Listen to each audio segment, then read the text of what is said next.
handler om destinationen, men i lige så høj grad om rejsen dertil. Det handler om at udnytte båden mest muligt, men samtidig også have tid til at fordybe sig. Det handler om de øjeblikke, man ikke vil glemme, og så selvfølgelig de øjeblikke, man godt vil glemme. Det her er På tur med Klan.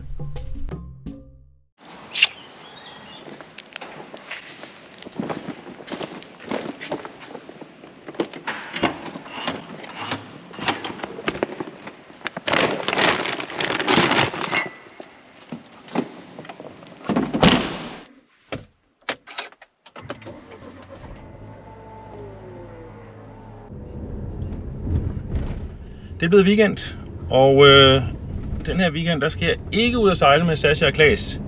I stedet for, der har min kammerat og jeg besluttet os, at vi tager båden og sejler en lille hyggelig tur til Køge, hvor vi vil ind i den nye marina, eller den nye havn. Og det er den her bådebro, som de har lagt inde i erhvervshavnen, så man er lidt mere bundet sammen med byen. Så det er vi faktisk ret spændt på.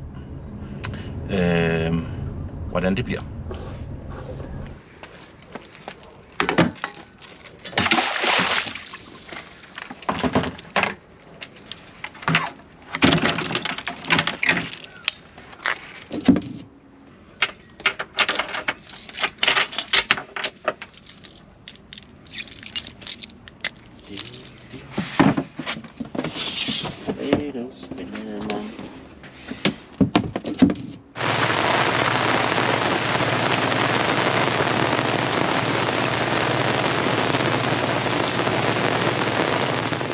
Normalt ville vi jo sejle til marinaen i Køge. Det er et sted, vi har været mange gange før. En god havn med gode faciliteter og generelt stille og roligt. Men denne gang vil vi prøve noget nyt. Fra i år er det blevet muligt at ligge helt inde i bunden af industrihavnen, tæt på byen og en helt anden oplevelse.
Hvis du søger fred og ro og en lille idyllisk havn, så er det ikke slipset, du skal tage til hernede i Køge. Til gengæld, hvis du søger en havn, hvor der er fest, hvor du ligesom mærker det her byliv, og hvor der er gang i den, jamen så er det hernede, du skal tage til. Jeg vil sige, jeg tror festen sluttede hernede på havnen omkring klokken, ja det ved jeg ikke, 4, 5, 6 i morges. Der var, gang i musikken, der var gang i de, folk. Og generelt var der bare liv og glade dage. Og er det en dårlig ting, den her fest? Nej, det er det bestemt ikke. Det er et vilkår. Og hvis man søger det, jamen så er det 100% den her havn, man skal tage til.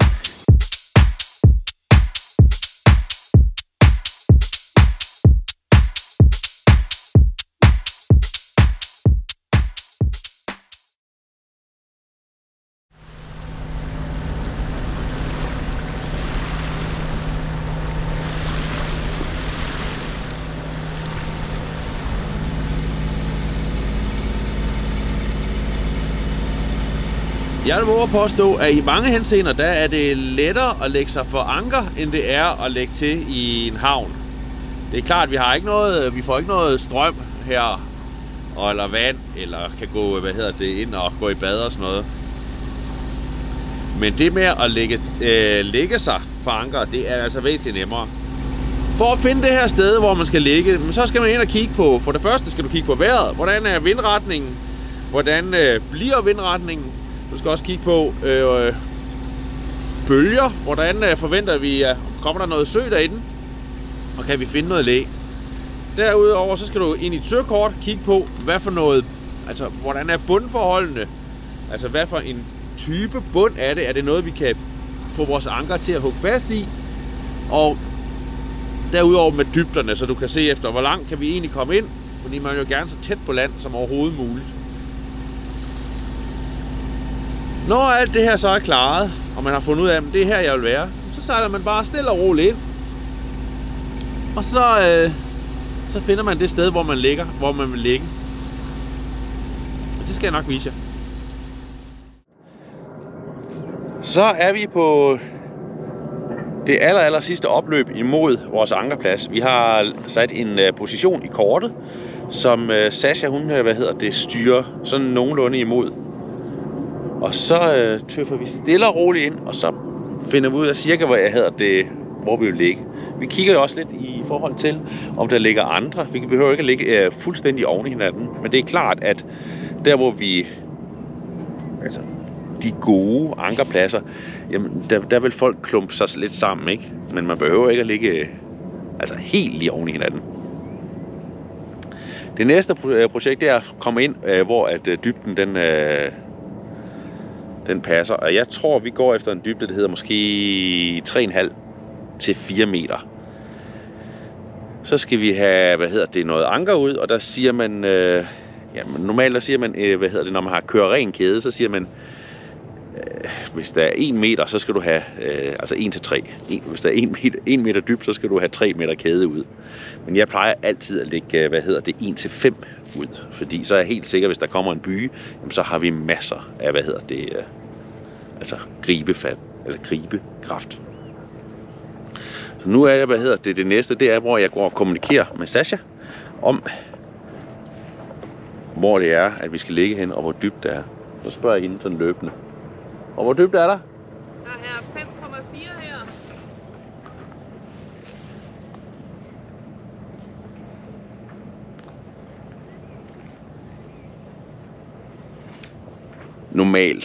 Normalt når vi ligger for anker, så vil vinden presse os bagud.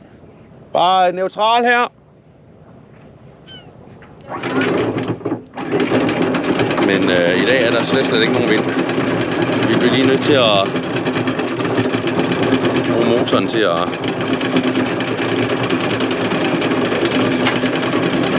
at hjælpe os.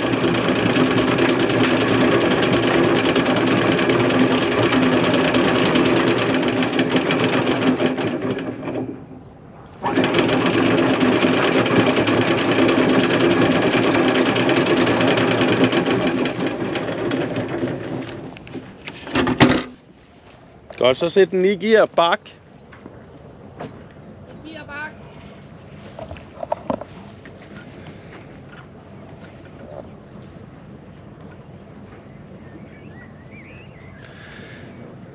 Nu har jeg alt det kæde ud, jeg vil have. Nu skal vi lige have anker til at stramme op, og det er umuligt at sige, for der er ingen vind her, så der er ikke hvad retning det skal ligge i.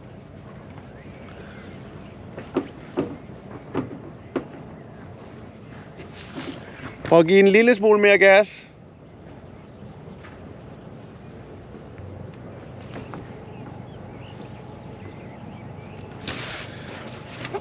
Godt. Så skal vi se efter, om vi bevæger os, eller det trækker henover. Den nemmeste måde, det er faktisk at mærke på kæden, om den hopper. Vi har nu givet en lille smule, eller lidt mere gas af bark, men altså i og med, at det er en rokne, så bider den simpelthen så hurtigt. Og der er ingenting, der sidder fast. Så nu gælder det bare om at slukke motoren. Ja, du må godt slukke.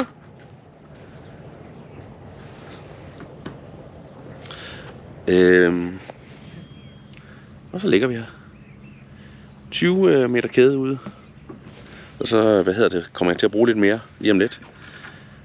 På, hvor dybt var der? 4,2. På 4 meter vand. Så det er 1 til 5. Det næste, jeg skal have monteret, det er sådan en snupper, eller snopper. Snupperen er bare et stykke tovværk helt almindelig fortøjning. Det kan give sig lidt. Der sidder sådan en kædekrog på, og den sætter man bare på selve kæden. Det den gør, det er, at den aflaster, men den kan så også i teorien fjædre noget. Så kan man sige, hvor meget skal sådan en fjædre? Altså, det kan man sige, nogen synes, at det skal fjædre rigtig meget. Det tænker jeg, det behøver den ikke. Kæden den er så tung, at den skal nok have fjædre, fordi kæden er enormt tung i forhold til, hvor meget båden vejer. Så den vil automatisk fjædre. Det er klart, hvis du kommer ud i storm, så bliver du nødt til at være lidt mere opmærksom på det her. Men jeg tror ikke, jeg kunne tænke mig at ankre i storm. Det vil jeg helst være fri for. Så når vi ankrer, så er det her helt perfekt. Den her sætter jeg bare på. Det er sådan forholdsvis simpelt. Hvis jeg ikke havde så store fingre. Sådan.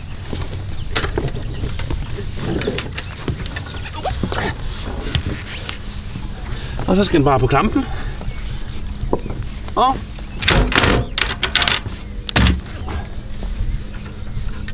så løsner jeg ud, eller kører ud.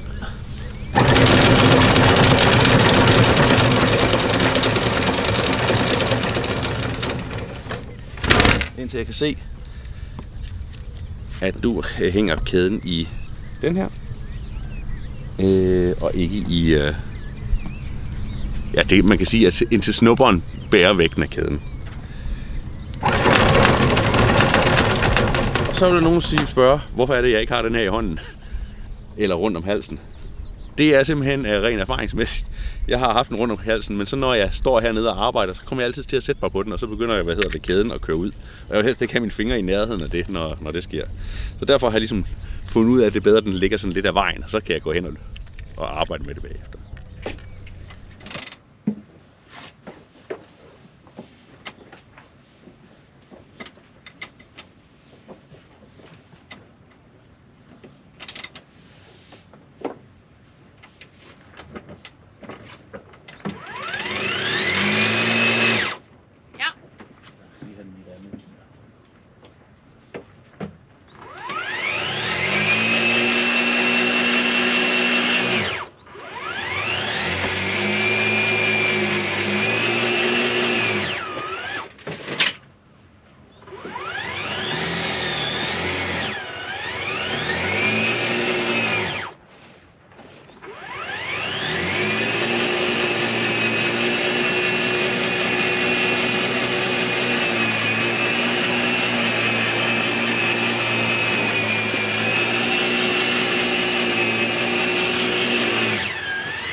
Og noget af det bedste ved at lægge for anker, det er faktisk det der med at bruge naturen.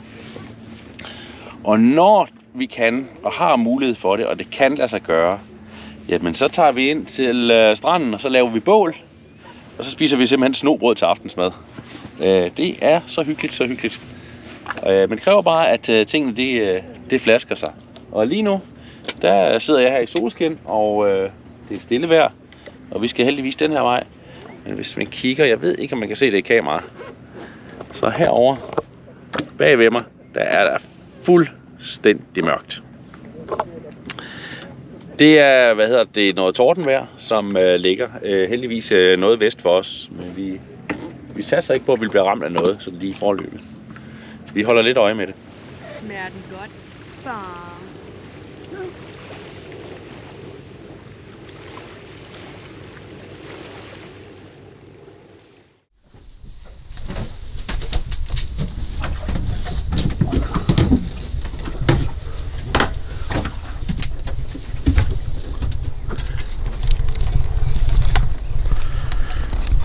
Ja, men god morgen fra ankerpladsen.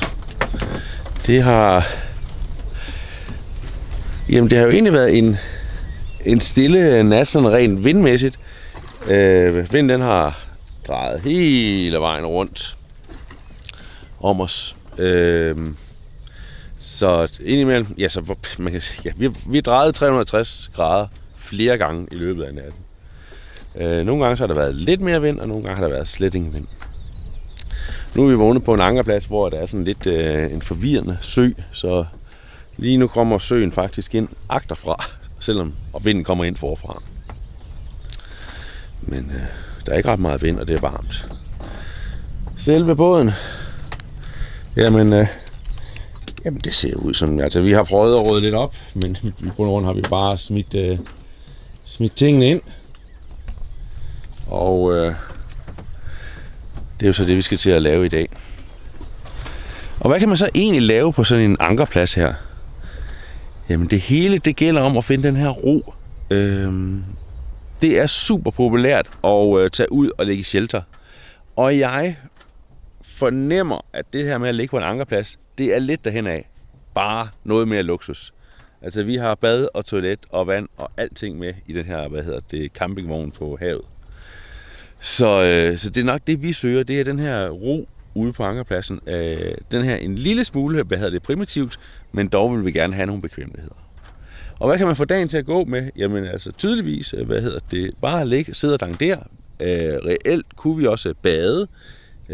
Der synes jeg bare, at jeg er lidt for kuldskær nu. Og så har vi vores subboard. Vi har sejlet ind til land, hvor vores eneste mission, det var at få en is. Og så selvfølgelig, det store højdepunkt, det var jo at sejle ind og så lave det her bål. Og få snobrød til aftensmad. Aften, den foregik med at sidde i cockpittet, høre en lille bitte smule musik, og få en enkelt gin og tonic, samtidig med, at vi så solnedgangen. Og vi havde jo den bedste udsigt til solnedgangen, fordi vi ligger i absolut forreste række til det. Det er det, ankerpladsen kan.